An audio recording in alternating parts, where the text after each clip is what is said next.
அனைவருக்கும் வணக்கம். சமீபத்தில் நாடாளுமன்றத்தில் பேசிய திமுக எம்பியான கனிமொழி மத்திய நிதியமைச்சர் நிர்மலா சீதாராமனை வெளுத்து வாங்கினார். அந்த வீடியோவை பார்த்து நாடே சிரித்தது. அந்த பேச்சின் இடையே இன்னொரு விஷயத்தையும் சொன்னார் கனிமொழி.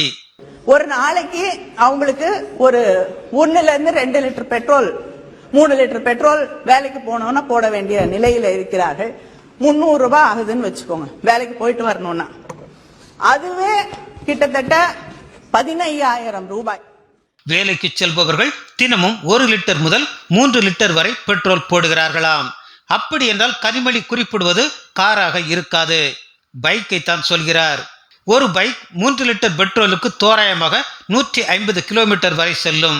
தினமும் 150 கிலோமீட்டர் தூரத்துக்கு பைக்கில் ஒருவன் வேலைக்கு சென்று வருகிறான் என்றால் நிச்சயமாக அவன் முரசொலி வாசகனாகத்தான் இருக்க முடியும். அடுத்து தினமும் 3 லிட்டர் பெட்ரோல் போடுவதன் மூலம் 300 ரூபாய் செலவாகிறதாம். இதனால் மாதத்திற்கு 15,000 ரூபாய் செலவாம்.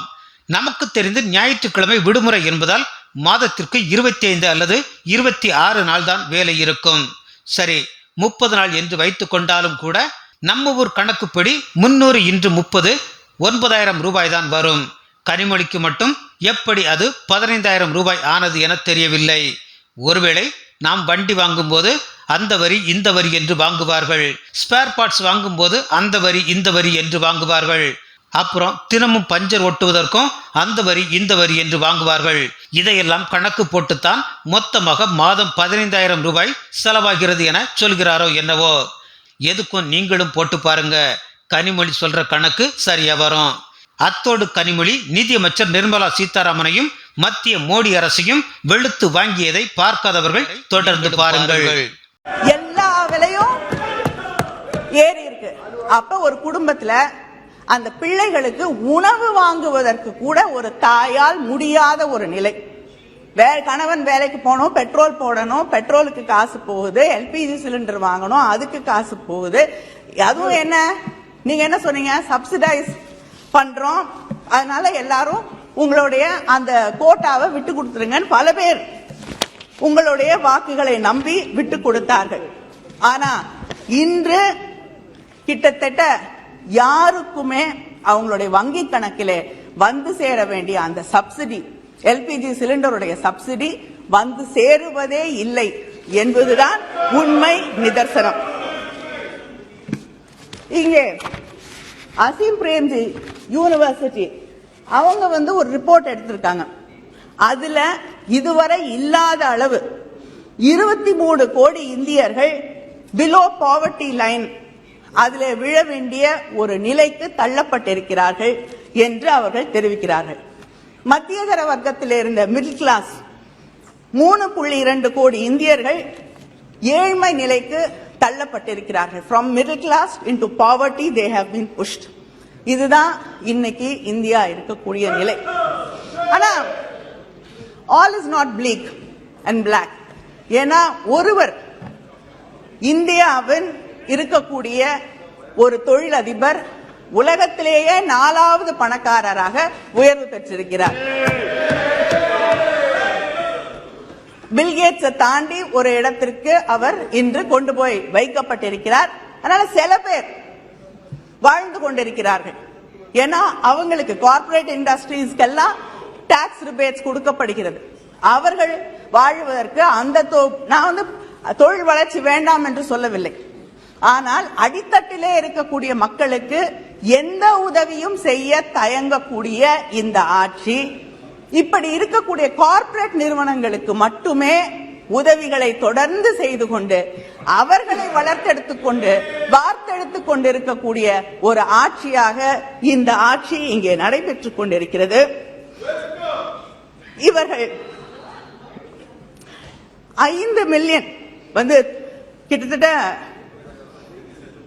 இந்த கோவிட் வருவதற்கு முன்னாலேயே இதுவரைக்கும் 45 சுதந்திரம் பெற்று 45 ஆண்டுகளுக்கு பிறகு நாம் முதலாக இந்த அளவுக்கு மோசமான வேலையற்ற ஒரு நிலையை, வேலை கிடைக்காத ஒரு நிலையை இந்த நாட்டிலே சந்தித்தோம். ஆனால் அதன் பிறகும் தொடர்ந்து வேலை கிடைப்பது என்பது சரிந்து கொண்டே வந்து அக்டோபர்ல மட்டுமே 5 மில்லியன் பேருக்கு வேலை இல்லாமல் போகக்கூடிய ஒரு நிலையை நாம் உருவாக்கி வைத்திருக்கிறோம் என்று சிந்தித்து பார்த்தோம் என்றால் இந்த நாட்டிலே இருக்கக்கூடிய இளைஞர்களுடைய எதிர்காலம் என்னவாக இருக்கும் என்ற கேள்வி நம்மை அச்சுறுத்தக்கூடிய ஒன்றாக பூதாகரமாக நம் முன்னால் விரிந்து எங்களுடைய எதிர்காலம் என்ன என்ற கேள்வியை அவர்கள் நம்மை பார்த்து கேட்டுக்கொண்டிருக்கிறார்கள் என்பதை நாம் மறந்துவிடக் கூடாது.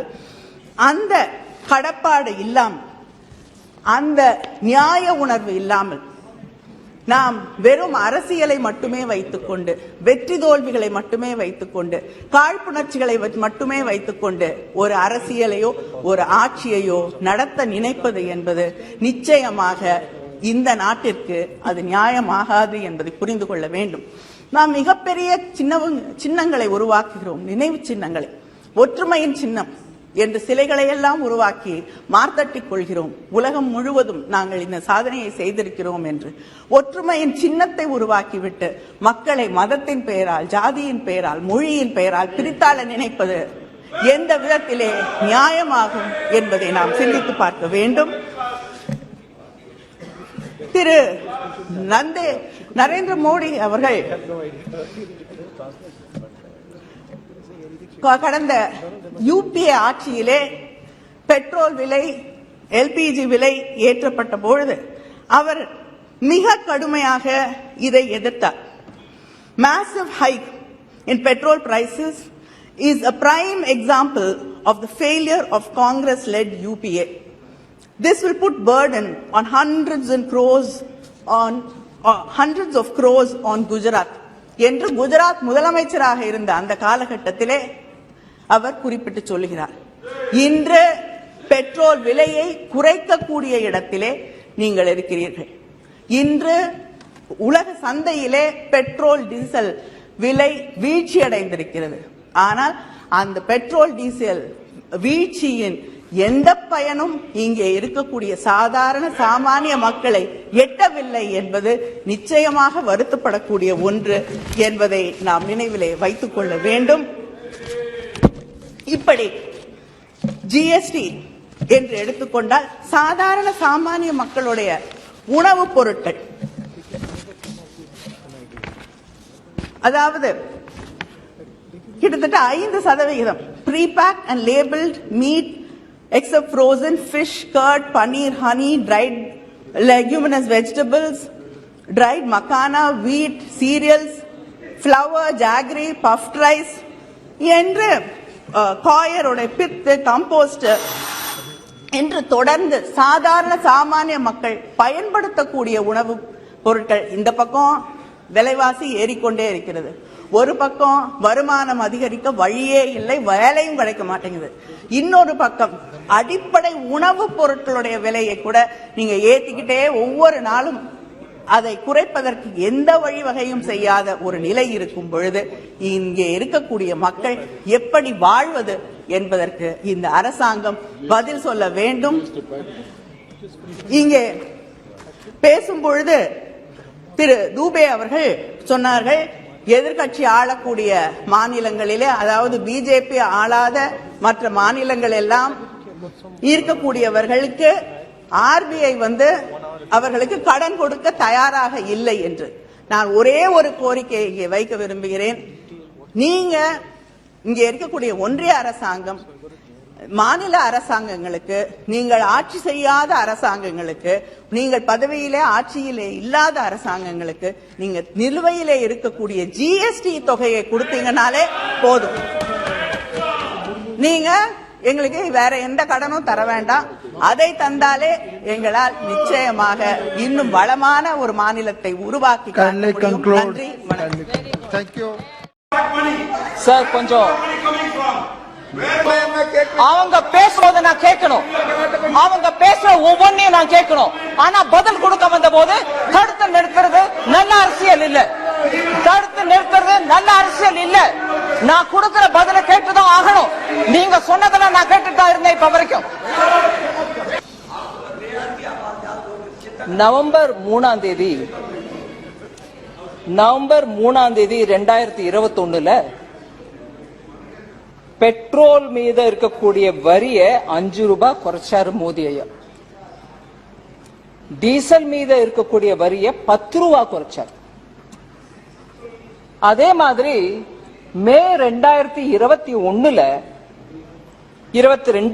அது நவம்பர் 2021 மே 2022 மத்திய அரசு திரும்பவும் பெட்ரோல் மேல இருக்கக்கூடிய வரி 9 ரூபா 50 பைசா குறைச்சாங்க. டீசல் மேல 7 ரூபா குறைச்சாங்க. அதே நாள் எல்பிஜி உஜ்வலா கஸ்டமர்ஸ்க்கு 200 ரூபாய் மானியம் கொடுக்கறதாவும் அனௌன்ஸ் பண்ணாங்க. सिर्फ एक हमारे Tamil I don't know if you are getting the translation हो रहा है ठीक. मगर सर தமிழ்நாட்டுல தேர்தலுக்கு முன்னாடி டிஎம்கே அரசமைக்கிறதுக்கு முன்னாடி அவங்களுடைய தேர்தல் மேனிஃபெஸ்டோல 5 ரூபா பெட்ரோல்ல நாங்க குறைப்போம், எலெக்ஷன்ல ஜெயிச்சு அரசமைச்சா 5 ரூபா குறைப்போம் அப்படின்னு சொன்னாங்க. அதே மாதிரி டீசல்ல 4 ரூபா குறைப்போம் அப்படின்னு சொன்னாங்க. அதை தவிர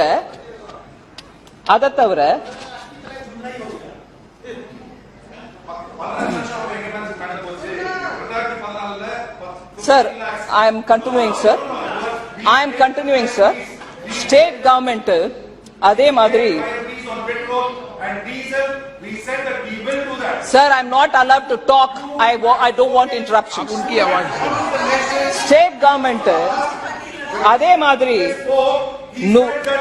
100 ரூபா எல்பிஜி சிலிண்டருக்கு சப்சிடி மானியம் கொடுக்கிறோம் அப்படின்னு கூட சொன்னாங்க.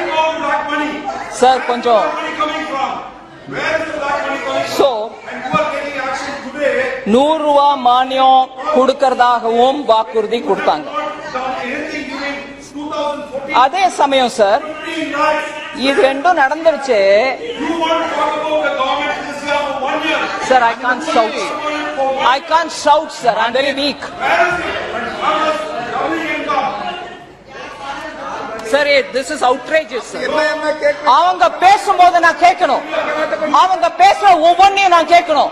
ஆனா பதில் கொடுக்க வந்த போது தடுத்து நிறுத்துறது நல்ல அரசியல்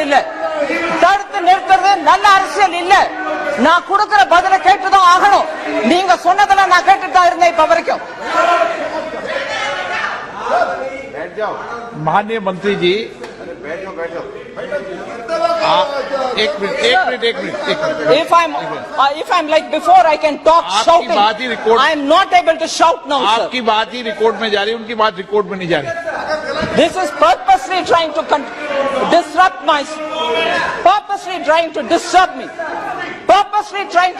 me because I'm telling the truth. If they have objection, they should speak afterwards.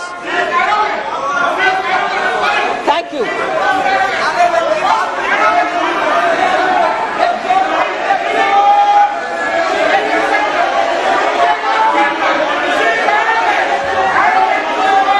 இன்னும் கேட்டு போங்க. Thank you.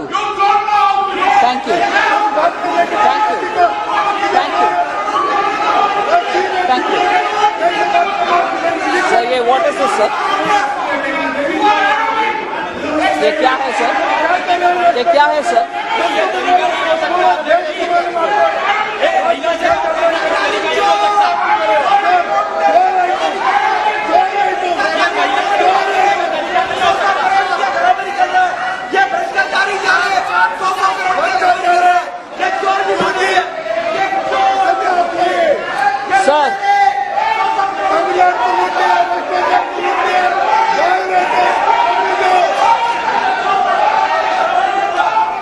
सर क्योंकि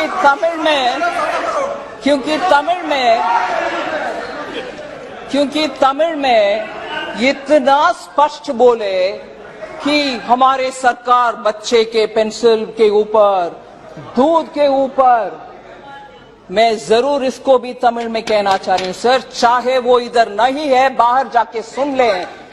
वो गलत बोलने वाले विषय, उनके मैनिफेस्टो में जो प्रॉमिस किया उन्होंने वो नहीं किया, ऊपर से हमसे पूछ रहे। और ये भी एक दुख की विषय में बोलना चाह रही हूं, जब पत्रकार लोग जाकर के उनसे पूछे आपके मैनिफेस्टो में आपने बोला आप क्या कम नहीं किया, क्यों नहीं किया, केंद्र सरकार 2 बार ये कर चुके हैं, आप क्यों नहीं किया।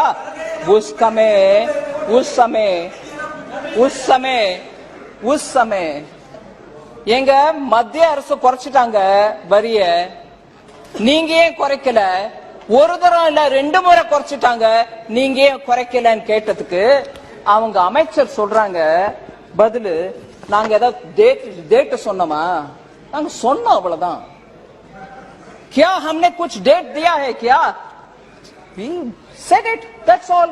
तारीख नहीं बोला ना जब कट करेंगे। अरे मैनिफेस्टो में बोला, केंद्र सरकार 2 बार काटा, आपने कम नहीं कर रही हो, और जब आप पूछ रहे मीडिया आप जवाब ये दे रहे हैं कि हमने डेट थोड़ी ना दिए, करेंगे, ये जवाब है सर। और वो लोग बोल रहे हैं मुझे arrogant, I don't mind if you want to call me arrogant, मगर जवाब जनता के लिए जो आज मैं बोलने वाली थी क्रोकोडाइल टीयर्स, मगर शायद वो ऑब्जेक्शनेबल लिस्ट में पार्लियामेंट्री अनपार्लियामेंट्री में निकाला गया, मगर वही हो रही है। முதல கண்ணீர் வடிச்ச கதை இது। மத்திய அரசு குறைப்பாங்க, ஆனா நான் குறைக்க மாட்டேன், டேட் சொன்னேனா, ஓகே சார்।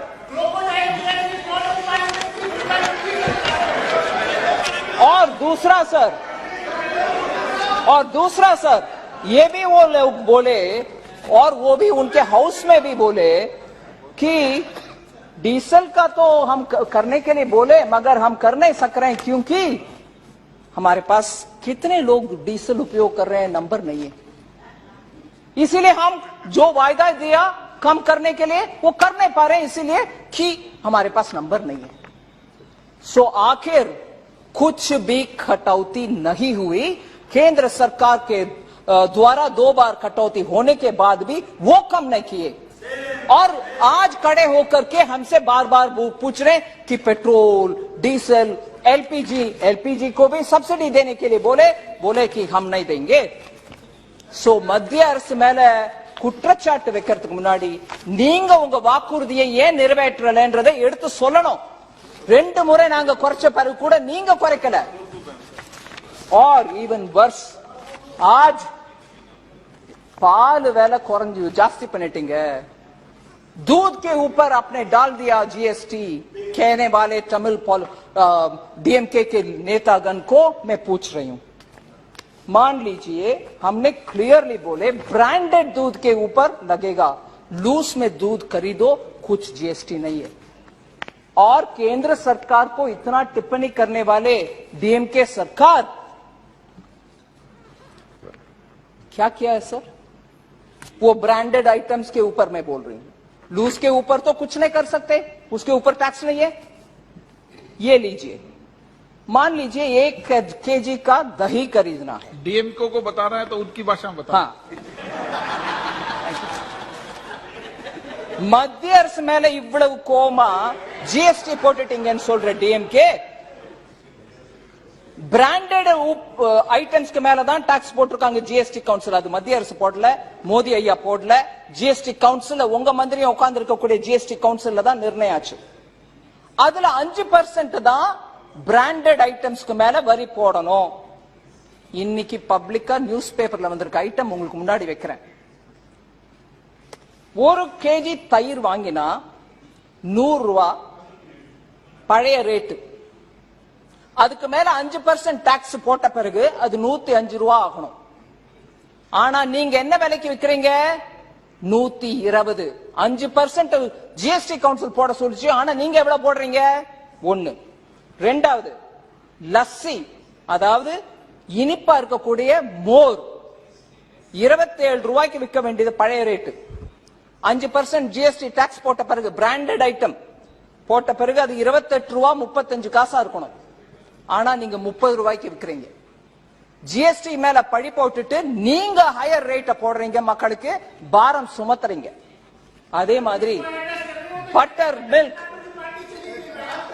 மோரு, அதே மாதிரி மோரு 10 ரூபாய்க்கு விற்க வேண்டியது மோரு, அது மேல 5% டாக்ஸ் போட்டா அது 10 ரூபா 50 காசு ஆகணும். 12 ரூபாய்க்கு இன்னைக்கு விற்கிறீங்க. இன்னைக்கு அது எப்படி நியாயம்? ஜிஎஸ்டி கவுன்சில் மேல போட்டுக்கிட்டு நீங்க அதிக விலைக்கு விற்கிறீங்க, பழி ஜிஎஸ்டி மேல. ஆனா ஜிஎஸ்டினா மத்திய அரசுன்னு சொல்றீங்க. மத்திய அரசு இல்ல, உங்க அமைச்சரும் தான் உட்கார்ந்து இருந்தாரு அதே ஜிஎஸ்டி கவுன்சில்ல. ஏகமானதாக எல்லாரும் சேர்ந்து யுனானிமஸா எடுத்த டிசிஷன். இதுல புதுசா ஏழைகளுக்கு கஷ்டம் கொடுக்கறதுக்கு ஒண்ணுமே பண்ணல சார். சோ ஒவ்வொரு ஐட்டம்லயும் ஜிஎஸ்டி கவுன்சில் 5% போடுங்க. பிராண்டட் ஐட்டம்ஸ்க்கு மேலன்னா நீங்க 5%க்கு மேல போட்டுட்டு ஜிஎஸ்டி கவுன்சில் மேல பழி சொல்றீங்க. இது தப்பு.